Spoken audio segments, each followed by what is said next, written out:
Whoa, baby. It's your boy, Hey Rich, one time, and I'm probably gonna stumble my words and shit, but they fucking let me fucking interview Sporty-O, guys. Ladies and gentlemen, Sporty-O in the house. My man Rich, what's going on? As a matter of fact, Hey Rich, that's what I'm talking about. Hey Rich, yeah, let's go. Hey. And you know why they call me that? Why, Because every time somebody needs something, they're like, "Hey, Rich." I'm like, "God damn, I'm making a household name." You doing the right thing. Yeah. Hey, Rich, I need that. Yeah, exactly. Sporty-O, man, it's so good to see you. Like, I've seen you Orlando, I've seen you in Tampa, I've seen you all over the place, but to get to meet up with you, politic with you for a minute is super dope. Now, I'm just going to be honest with you. Like, drop it on me.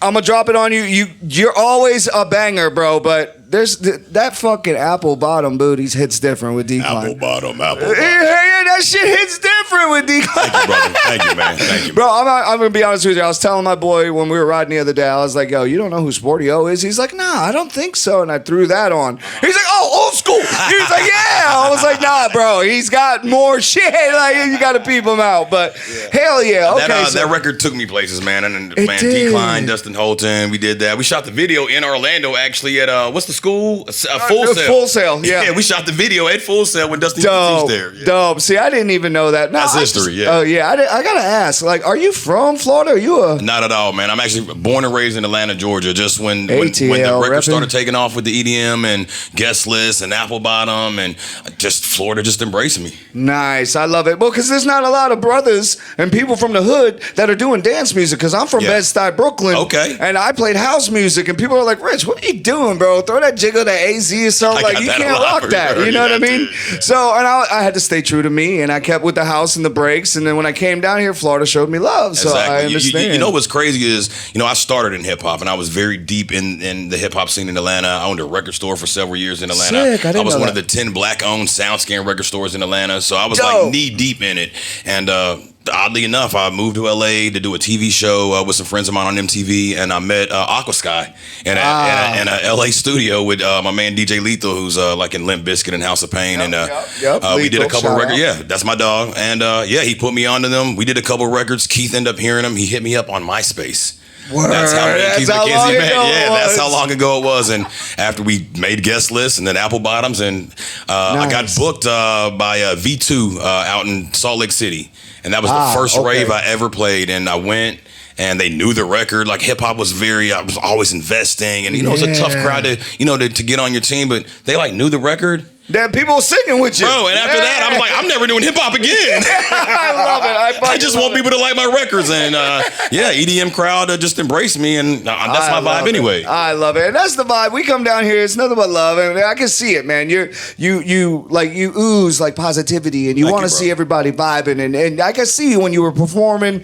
Every time you performed, you've always brought the element that that it's not you, it's everybody out here. And then we vibed, and that's a beautiful thing. So I know you got a ton of stuff out. Do you produce and release your own, or are you still doing stuff on major labels, or how are we doing that? Well, because now just with how music is and, making it so easy to put out records, I produce now. For the past 3 years, I've been producing a lot of my own records. Dope, I used to do it a lot with hip-hop, but, just learning EDM, I had to learn it, so I fell back more into the vocalist space. But, for the past 3 years, I've been producing all my records. I got an EP coming out August 5th called Symphonic Resistance, because I'm just like, buck, I'm doing my own thing. You did one of them just a minute ago. Yeah, you did. Yeah, Blue Lights. That was the first single. And so I'm just producing. I put a lot of the records out myself last year. I put out 6 singles, an EP, and a full album. This year's 3 singles. The EP comes out next week, like I said. And I put out records on other labels as well. I work with a lot of people. Like, I love music, so I just want to give it to the people that want to hear it. Let them have it. Let them have it. I'm not one of them guys like, don't look at my library. Like, what? Right? Oh, who's that? Yeah, I don't make communist music. I want everybody to hear it, not just me. You feel me? Yeah, remember Red Alert? Give it to him. Yeah, give it to him. Give it to him. Yeah. That's a good sample. We need to get you in. I need to sample that.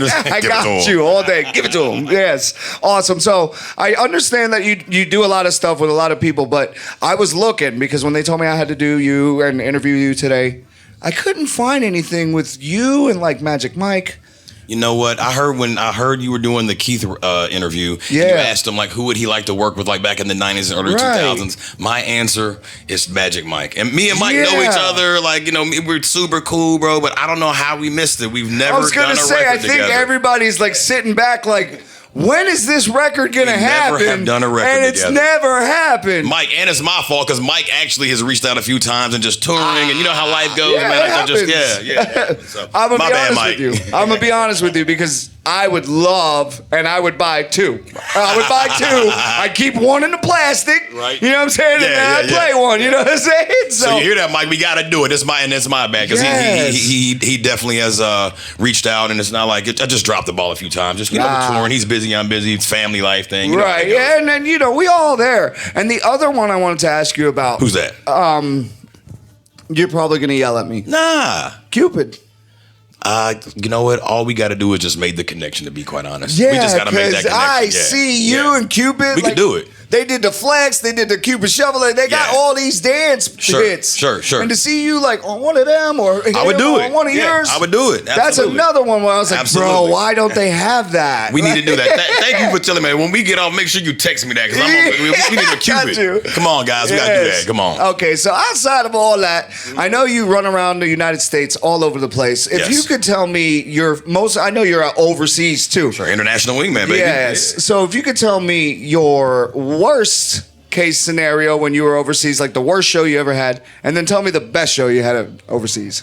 Worst show I ever had? I don't know. They're darn good. I'll tell you the worst experience I ever had. There it is. Okay. Yeah, give me that one. We had a crazy dope show in Spain. I was like in Barcelona or something, and it was so crazy. And then we messed around and played an after party like on somebody's farm later. Like, and I was up really late, but I had to fly out the next morning and went back to the room and missed my international flight, bro. Hungover. I had to like catch a connector from like Rome, like 12 hours back to the A, bro. God. And that was the international wingman was not flying high that day.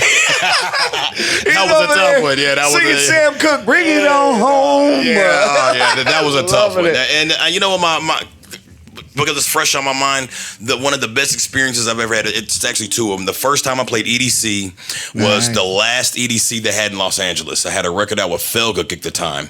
They're a Brazilian house group, and EDC Insomniac actually used our record as the theme song for all their commercials that year. Dope. So I got to play main stage early in my career of EDC, and it was there was thousands of people. I was living in LA at the time. My friends came out there. I was like, "What is this EDC?" I had like friends from like gang member territory. I was living in LA at the time.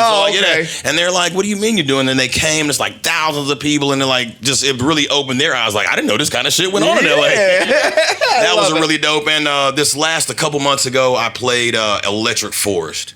How was that? I saw the setup. I saw all the videos, and I was in awe of the production this year. Electric Forest, whoever puts that on, like just what they do, the sound, the costumes, just how they decorate the forest, how they treat the artists and the people. It's love. It's almost like the artists are VIPs and the people are artists. Like it's wild. It's the best thing I've ever seen. It's the closest thing that I would have thought maybe like Woodstock was. It's beautiful, bro. Okay, so it's like beautiful. That. It's like a vibe. Oh, in the forest too. They've got like 10 or 20 different stages. It's safe. It's built with love. They fed us brisket. What? There was a swimming pool in like the green room for the artists.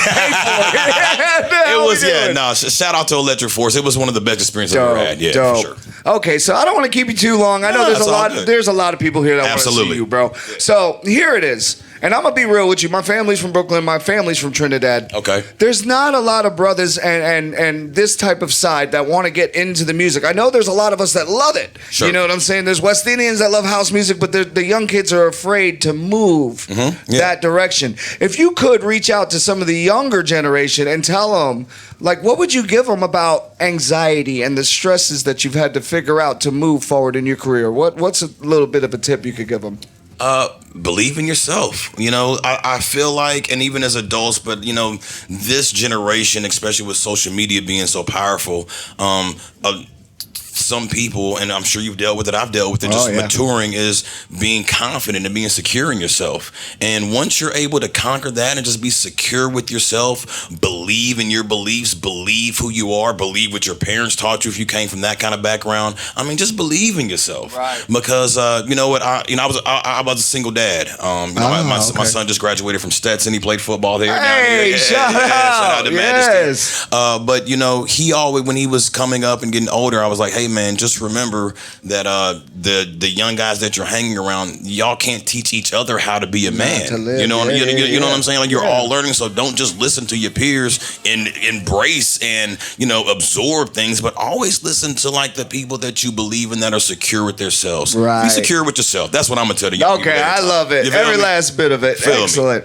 Okay, so I'm gonna let you go real quick. I know people know you, a lot of people know you, but for the younger generation that don't know you, shout out all those socials. Let them know your new album that's dropping, and then we'll let you get back to the party. We got people waiting out. Look, Rainbow G waiting on you. Rainbow G outside waiting on you. Dog. Look, please give me a shout out on YouTube, Sporty-O TV, Instagram, Sporty-O Wingman, because I am an international wingman. One of the guys that you want to hang with at the party. I want to hang with you. So Sporty-O Wingman on IG.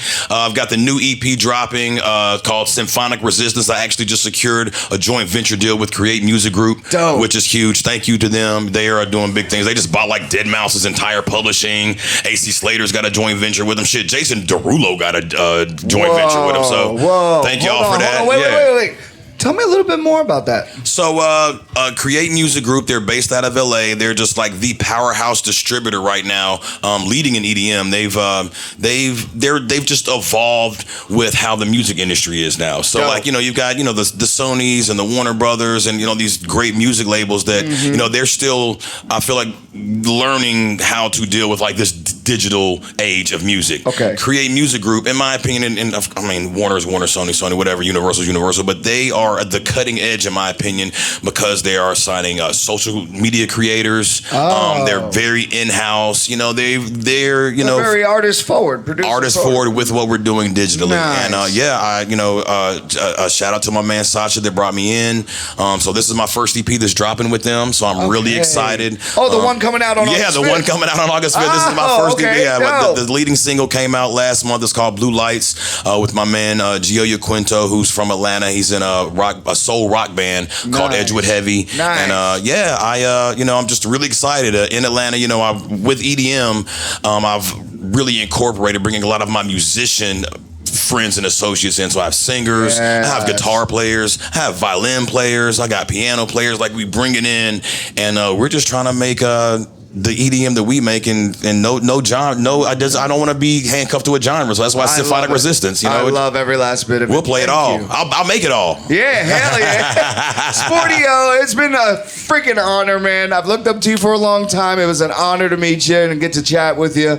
Go ahead and shout out those socials one more time, and we're going to let you get back to the party. Please follow me on Sporty-O Wingman. I hate to even say please, but I need to get my socials up, dog. Follow for follow. Follow for follow. Follow for follow. You know I'll follow you. And then DM me. Let me know what's up. Let me know what you want to hear. Let me know what you're feeling, because you know what? That's always encouragement and helps with my creativity and confidence when I'm in the studio. So, yeah, please, if anybody that you know me, I hit you back. I want to hear. I want to know. There it is. What I mean? Yeah. Awesome. Good to see you. Hey, Rich. Hey, Rich. Yes, we are about to get back at it. We got so much more coming. Stay tuned, ladies and gentlemen. Sporty-O out. Ill One on deck, Season 4.